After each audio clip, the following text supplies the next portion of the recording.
Your phone buzzes. Your heart drops before you even see who it's from. Someone walks past without acknowledging you, and suddenly you're questioning your entire existence. A text sits unread for 2 hours and you've already planned your own funeral because clearly, you're dead to them. This isn't just sensitivity. This is emotional slavery. And every single day you let other people's random moods control your inner state, you're handing over pieces of your soul to people who don't even know they own you. But here's the savage truth nobody wants to admit. They're not doing this to you. You're doing it to yourself. And today, I'm going to show you exactly how to break these invisible chains that have been choking the life out of your peace of mind. In the next 15 minutes, you'll discover why you've been emotionally hijacked your entire life. The brutal 5-step system that stops other people from controlling your emotional state. And that one phrase that ends toxic encounters without you looking weak. Stay until the end because I'm sharing the exact words I use that make difficult people back down instantly. And I'll show you precisely when to deploy them for maximum impact. Let me tell you about the night I almost destroyed my career because I was too emotionally weak to handle 2 sentences from my boss. It's 2 a.m. I'm sitting in my kitchen, laptop glowing, coffee stone cold, and my hands are literally shaking with rage. My boss had emailed me about revisions needed on a project I'd bled over for weeks. Nothing vicious, nothing cruel, just a standard work request. But something about those words felt like a knife between my ribs, and I was typing a response that would have ended my career in spectacular fashion. My fingers were flying across the keyboard, crafting professional suicide in real time. Thank God something made me stop and ask, why does this feel like someone just told me I'm worthless? The answer that crawled up from the depths of my pathetic psyche was this: I believed I was only safe if I was perfect. Every piece of feedback felt like evidence I was about to be discarded like trash. Every revision request confirmed what I secretly feared, that I was fundamentally inadequate, and everyone was just waiting to figure it out. Sitting there in my kitchen at 2 a.m., finally admitting this disgusting truth out loud, something cracked open. The email was still there. The work still needed fixing. But suddenly it wasn't a death sentence anymore. It was just work. 2 weeks later, same boss, same type of request. But this time I caught the emotional hijacking before it caught me. I felt that familiar panic rising, recognized that pathetic old story trying to control me, and said to myself, there's that weakness again. The fear didn't vanish, but it lost its power to turn me into a victim. That moment taught me everything. What we call other people affecting us is actually our own unhealed wounds using their behavior as an excuse to bleed all over our day. Think about what Carl Jung said that should terrify you. Until you make the unconscious conscious, it will run your life while you pretend you're in control. Every time you couldn't help reacting, that wasn't them controlling you. That was your inner damage mistaking normal life for a personal attack. Here's what's really happening when someone makes you angry. You're not upset because they disrespected you. You're upset because somewhere in your wounded psyche, you already believe you don't deserve respect.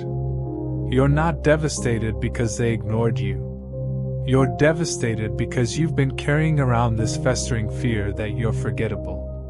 Right now, as you're listening to this, think about the last time someone's behavior sent you spiraling. What belief about yourself got activated?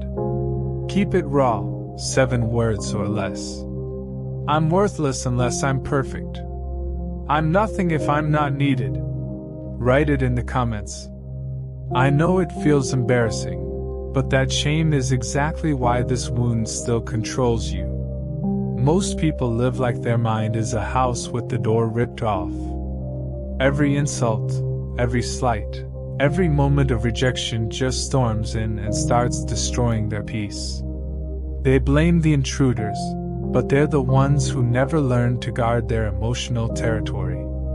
That coworker who makes you furious, they're not making you anything. They're just pressing on infected wounds you've been carrying around, probably since childhood. That friend whose silence drives you crazy. Your crazy was already there, starving and desperate, waiting for exactly this trigger to justify its existence. Now here's where every piece of advice you've ever heard gets it catastrophically wrong. They tell you to not take things personally, or just ignore difficult people, or develop thicker skin. But trying to feel less is like trying to need less oxygen. You're fighting your basic human wiring. The answer isn't emotional numbness. It's emotional sovereignty. The people who seem genuinely bulletproof aren't feeling less. They're just not giving every random person the keys to their emotional state. They've learned the difference between what happens to them and what happens in them. And that's exactly what I'm about to teach you. When someone's behavior triggers that familiar spike of rage, hurt, or panic, your first move is to stop the story your mind wants to spin. Your brain will instantly start explaining why this is happening, whose fault it is, what disaster this predicts. Don't let it. Drop your attention straight into your body instead. Where exactly do you feel it? Clenched jaw? Fire in your chest? Stomach twisted in knots? Name it out loud. Jaw locked, chest burning, stomach churning. This simple act yanks your brain out of emotional hijacking and back into conscious control. Next, identify what belief just got shanked. Keep it brutally honest, something you could admit in one breath. I'm only lovable when I'm useful. I'm in danger when people are displeased with me. I'm garbage if I'm not chosen. Don't polish it or make it sound better. The more it burns to admit, the closer you are to the truth that's been puppeteering your reactions. Now comes the move that separates victims from free people. Instead of assuming the worst possible meaning, consider what someone without your particular damage might think. Maybe they're overwhelmed, distracted, fighting battles you can't see. You're not making excuses. You're refusing to automatically choose the interpretation that bleeds you dry. This next shift will revolutionize how you move through the world. Convert your desperate demands into simple preferences. Instead of, I need respect or I'll die, try, I prefer respect, but I won't collapse without it. Instead of, I must be included or I'm worthless, think, I like inclusion, but I'm whole either way. This tiny change rewires your entire emotional operating system. Demands make you a hostage. Preferences make you sovereign. Finally, and this is where most people stay weak forever, start deliberately practicing small discomforts until they lose their sting. Let someone have the last word without correcting them. Walk into a room where you might be ignored. Allow a minor insult to land and do nothing for 10 full seconds. Your confidence isn't built through affirmations. It's forged through proof that you can handle whatever life throws at you. Let me show you how this works when life gets vicious. Someone takes credit for your idea in front of the entire team. Old you would either explode publicly or plot revenge privately, making their theft about your entire worth as a human. New you notices that surge of injustice, recognizes it as your I need recognition to matter wound trying to hijack your day, considers that maybe they're desperate for visibility or genuinely forgot, shifts from I must be acknowledged or I'm invisible to I'd prefer credit, but my value doesn't depend on it, and follows up later with pure strategy. I'm excited that idea is moving forward. Based on the research I shared, here's what I recommend next. Same situation. Completely different outcome.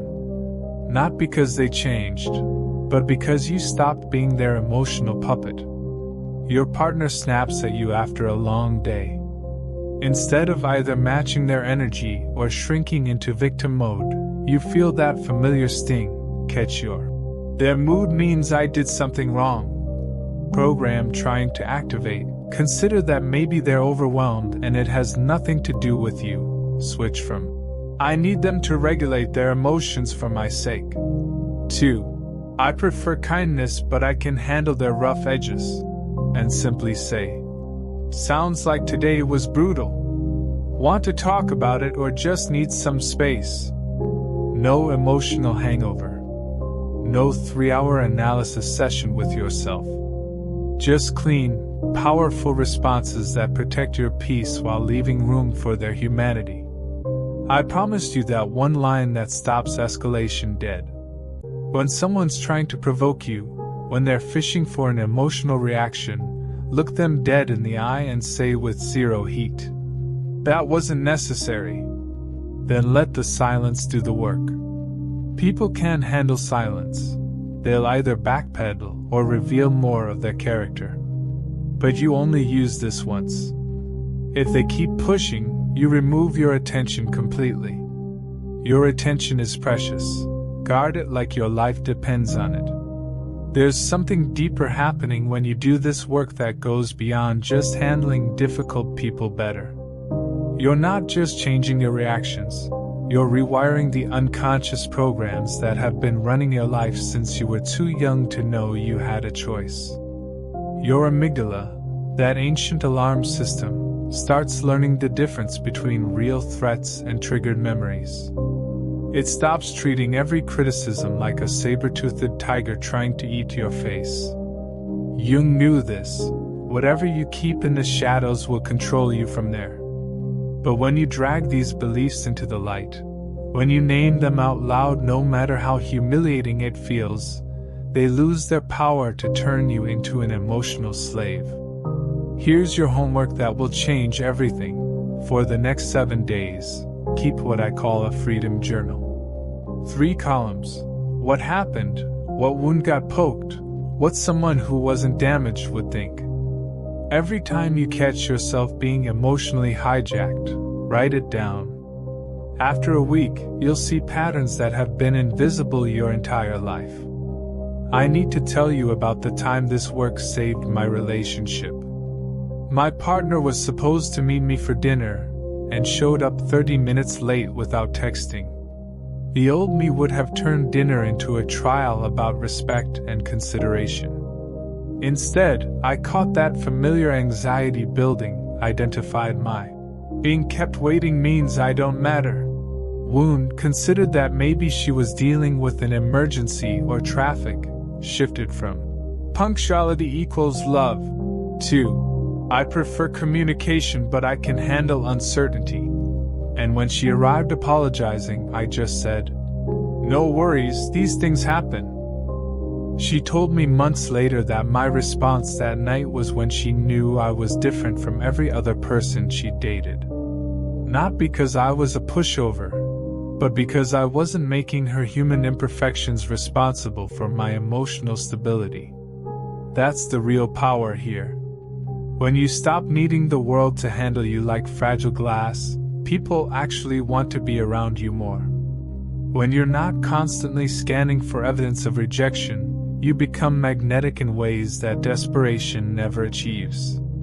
But let me address the question everyone asks. Doesn't this mean I just accept being treated like garbage? Hell no. Taking emotional responsibility isn't passive acceptance, it's strategic power. When you're not hijacked by your wounds, you can address real boundary violations with surgical precision. If someone consistently disrespects you, you handle it with ice-cold clarity. When you interrupt me in meetings, it undermines my ability to contribute effectively. I need you to let me finish my thoughts, or I'll start addressing this with leadership. No emotional charge, no personal attacks, just clear consequences delivered from a place of strength. The difference is you're responding from power, not reacting from pain. And everyone in the room can feel that difference immediately. For the next week, every time you feel that spike of emotional reaction, ask yourself these 7 words. What do I need here right now? If your answer includes anything outside your control, their tone, their timing, their opinion of you, you've found your trigger point. Then practice this one phrase that rewires everything. I prefer X, but I can handle Y. Let me leave you with something that will either inspire you or make you uncomfortable. I used to be the person who would let a weird look from a stranger ruin my entire day. I was exhausting to be around because everyone had to manage their behavior to protect my fragile emotional state. Learning to own my emotional responses didn't just change how I felt. It changed how every single person in my life related to me. I went from being someone who needed constant emotional maintenance to someone people actually sought out during their own difficult times. Now when conflict shows up, instead of either exploding or collapsing, I get curious. What old wound is this activating? What would someone without this particular damage think? How can I respond in a way that honors both my boundaries and their humanity? That shift from victim to detective, from reactive to sovereign, has transformed every relationship, every opportunity, every challenge in my life. If anything I've shared today made you uncomfortable, if you recognize yourself in these stories, if something in your chest loosened even slightly, don't let this moment pass. Hit that subscribe button and turn on notifications because next week I'm showing you exactly how to handle public humiliation and turn your harshest critics into background noise. You absolutely cannot miss that. Remember, the goal isn't to never feel hurt or angry. The goal is to feel it without letting it hijack the story of who you are. That's the difference between being human and being controlled. Your emotional freedom is waiting. Not the fake freedom of never being challenged, but the real freedom of knowing you can handle whatever comes without losing yourself in the process. Master this, and you don't just change how you feel, you change how the entire world responds to you. And that changes absolutely everything.